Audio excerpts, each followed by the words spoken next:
Buonasera e ben ritrovati con il TG Flash di New Sicilia.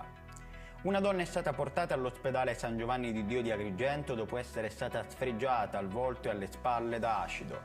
A lanciarglielo contro sarebbe stato il marito nell'abitazione di Palma di Montechiaro.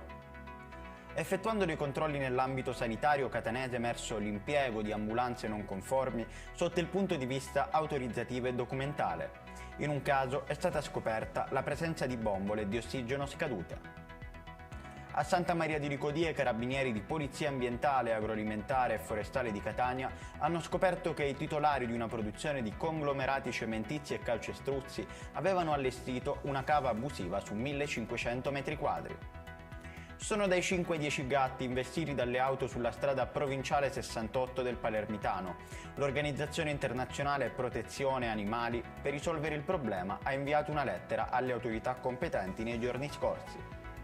Clima incerto in Sicilia per la giornata di domani 6 dicembre 2023, dove non si escludono piogge in diverse città. Le province siciliane più calde saranno Catania, Palermo, Siracusa e Messina, con massime di 16 gradi.